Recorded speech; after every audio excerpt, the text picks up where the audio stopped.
Alors ça y est, votre Elaya Data est complète et vous en êtes ravis. Vous allez pouvoir commencer à penser à activer votre chatbot. Il reste une dernière étape si vous voulez un chatbot parfait, c'est de le personnaliser et d'aller directement ajouter vos couleurs et votre identité de votre chatbot, car c'est vraiment l'outil qui va vraiment être parfait pour convertir sur votre site internet. Donc ici, rendez-vous dans Elaya Experience, Chatbot IA, et vous allez dans Paramétrage. Ici, vous allez retrouver une panoplie de choses à modifier. Vous allez pouvoir changer dans les paramètres généraux le verbatim. Vous voyez par exemple ici, bonjour, ravi de vous voir ici. C'est ce que l'on peut retrouver au tout début de la conversation. Vous pouvez également modifier la partie que l'on voit sur mobile. C'est également à cet endroit-là que vous allez pouvoir modifier pas mal de choses. Je vous rassure, ne vous inquiétez pas, vous trouvez que c'est beaucoup, qu'il y a beaucoup de choses à voir.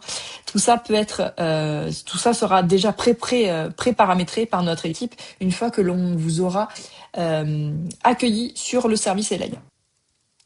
Je voulais faire un petit test-stop sans vous faire chacun des paramétrages qui sont disponibles sur cette partie-là. C'est qu'il y a plusieurs choses à voir et qui sont nouvelles au sein de votre chatbot.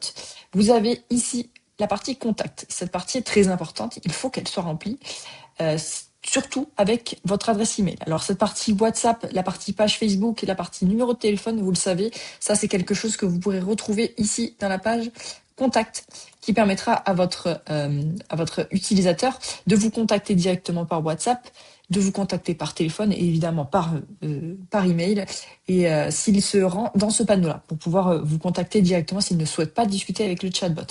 Vous avez évidemment des horaires d'ouverture si vous ne voulez pas recevoir de messages WhatsApp en plein milieu de la nuit, évidemment. Ce bouton disparaîtra dès que le 21h aura sonné.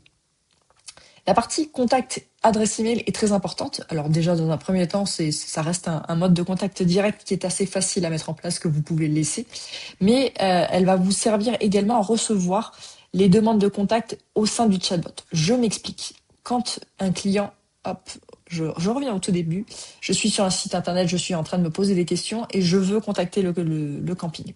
Je pose une question et le chatbot n'a pas la réponse et vous conseille de contacter le camping en direct. Donc ici, sur la conversation que j'ai fait, j'ai forcé un petit peu le trait, je lui ai demandé de contacter le camping. Donc le chatbot me répond avec les coordonnées souhaitées, mais également avec un petit formulaire au sein du chatbot. Donc je peux remplir mon nom, mon email et laisser un petit message. Où va ce formulaire? Ce formulaire vous est envoyé grâce à l'email qui est saisi ici. Et à savoir, c'est que si vous avez beaucoup de mails, vous pouvez désactiver la réception du mail, mais vous retrouverez également les conversations envoyées au sein de ce petit formulaire dans la partie conversation. On y reviendra sur une seconde vidéo pour parler de tout ça. Mais il est important pour vous d'aller saisir votre adresse email là pour recevoir ces emails là. Si vous ne la mettez pas, vous ne recevrez pas les emails, mais je vous rassure, les messages, donc comme je le disais, seront à retrouver dans la partie conversation. Un autre endroit à surveiller aussi dans les paramétrages, c'est ce formulaire de contact. Donc ici, sur le camping de l'Orangerie, nous avons les champs nom, email et message. Mais on peut se dire, j'aimerais bien avoir le numéro de téléphone pour pouvoir rappeler directement la personne. Et vous avez la possibilité de créer votre petit formulaire. Donc si vous n'avez pas besoin d'un message, mais que vous voulez simplement que la personne laisse ses coordonnées, vous pouvez simplement ajouter un champ ici. Le champ, ce sera le téléphone. Je peux choisir le type de champ téléphone pour que la personne n'aille pas remplir quoi que ce soit d'autre, des insultes ou quoi que ce soit, on veut le numéro de téléphone. Donc je saisis le type téléphone et ici je peux saisir un petit texte pour l'inviter à saisir son numéro de téléphone ou simplement le laisser comme ça, il y aura quand même le petit titre ici. Et j'ajoute mon champ et j'enregistre. Et mon formulaire maintenant sera doté d'un champ supplémentaire téléphone. Je peux évidemment changer l'ordre de mes champs. Donc là, je viens de faire passer téléphone juste au-dessus du message. Comme ça, on a vraiment une hiérarchie. Le truc qui est très important aussi, c'est de savoir si le champ est à remplir. C'est-à-dire que le formulaire ne s'enverra pas si tous les champs ne sont pas remplis, parce que là, il y a 1, 2, 3 champs qui sont requis. Si la personne ne remplit pas ces champs, et là, lui dira, attention, il manque des champs, et le message ne s'enverra pas. Mais si vous ne voulez pas forcer votre utilisateur à laisser, par exemple, son adresse email, je peux simplement décocher la petite étoile ici, et mon champ devient facultatif. Donc, on va quand même le laisser, le client souhaitait qu'il y ait ces informations-là.